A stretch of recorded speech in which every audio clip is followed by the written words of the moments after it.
Hey guys, before we get to the video, please click that subscribe button. Hey guys, Joshua Griffin Air, serving the Middle Peninsula and the Northern Neck, and I am on my way home right now. Shout out to the Blue Ridge Mountains. Wearing my Blue Ridge shirt today, where I grew up. But anyway, wanted to do a video on some misconceptions that I hate in our business, in the HVAC business. If you've never seen one of my videos before, I just wanted to kind of touch on, a few different things that we hear periodically. It's some misinformation that I'm not sure where it comes from, because I can give you direct examples of why it's not true. And so I just want to kind of, brainstorm, kind of throw out a few of those misconceptions and tell you why they're misconceptions. So the first one is, I've heard people say this before. It's something that may have been a little more true years ago, but it's no longer the truth. And that is, if you've ever heard, quote, something to the effect of, quote, all heating and air systems are basically the same guts or the same brain, if you will. It's the same stuff under the hood with different Christmas wrapping, different paint, different, it's the same stuff, just different outside components, the wrapping, if you will. And, again, that may have been a little more true years ago. Maybe they were all, a lot of the big manufacturers were installing the same sort of compressors and using the same sorts of technology, things like that. But that is not the case anymore. There is definitive differences, proprietary technologies that a lot of these companies own, or at least are very good at in comparison to other companies. And so, this idea that, well, they're basically all the same thing, but they're all just wrapped differently, that is just not the case anymore. So if someone says that to you, you have a contractor or another homeowner or someone that is just trying to give you advice, and they say that to you, I can assure you that that is not the case, that there are definitive differences between a lot of not just the brands, but the models that they offer. There's a difference. And you should ask whoever your contractor is, you should ask them, what is different? Why do you sell what you sell? That's a great question to ask. And they should be able to just rattle off, give you a 10-second commercial on why they do sell what they sell. I think that, if they can't do that, then that might be a little bit of a red flag. I've said in multiple videos, and I'll say it again, in my opinion, there is no one company, there's no one HVAC manufacturer that is the best in every market. I truly believe that. I believe the market that I'm in, what I'm selling is the best, or I wouldn't be selling it. But, when you're talking about the infrastructure, meaning the support, the parts, the warranties, there's so much that goes into it, the supplier, and then the contractor themselves, that all plays a role in which system you should select. So just because a certain system makes sense in my market, it may not make sense in your market. There may not even be a supplier that sells that brand in your market. And it would be silly for you to install that brand in your market.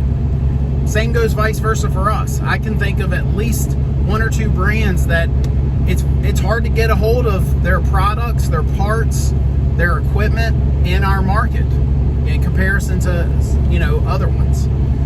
So that's what I mean by that. There's no one brand that's the best in every market.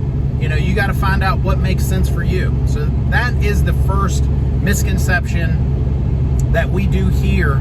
Still hear it from time to time. I still hear it. Misconception number 2.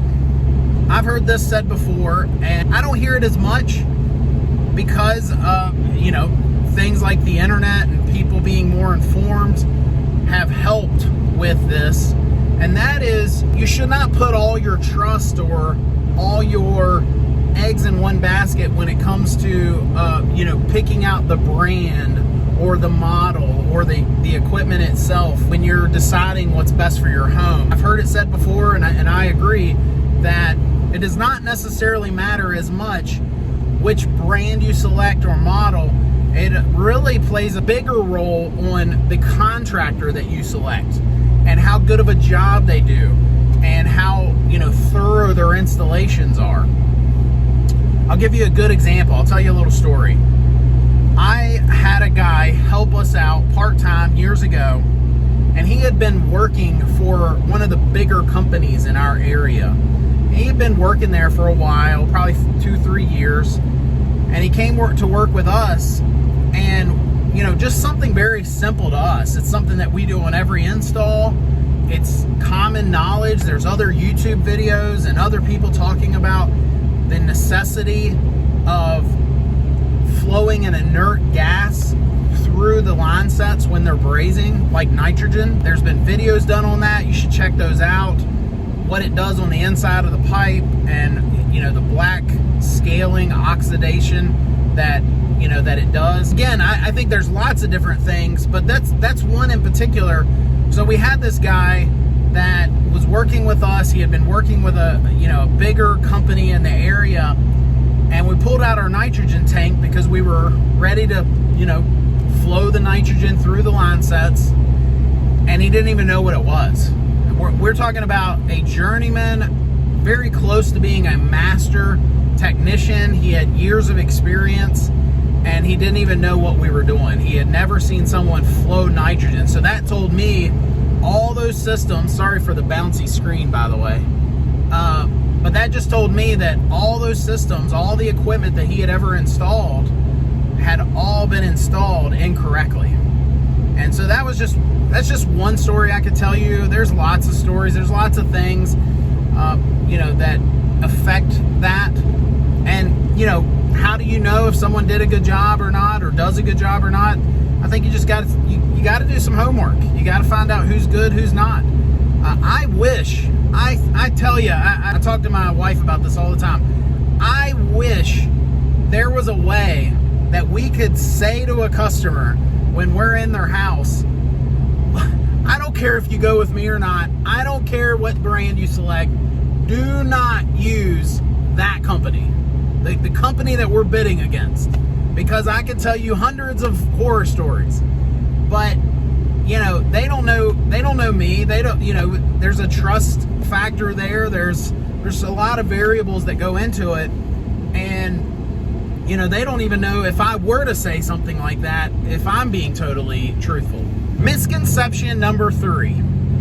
And this one I'm probably the most passionate about, because I have heard other heating and air companies say something to the effect of, it's not necessary for you to do proper maintenance or cleaning the coils or whatever. I've actually heard other heating and air companies say this to me. I have friends that work for other companies. We just get to chatting and this and that, and they say that it is not necessary for a customer to do proper tune-ups or maintenance to their system. And I've got 100 different arguments against that, but I'll just focus on this. First of all, you would not buy a car, or maybe you would, but you should not buy a car, expect it to be, 100% covered under warranty, and never do any maintenance. You never change the oil in it. You never do all the things that you're supposed to do to keep the system or the car running at peak performance. You wouldn't do that. But yet, we see folks all the time that they'll go years without a proper maintenance done to their system, proper tune-up, check-up, whatever you want to call it.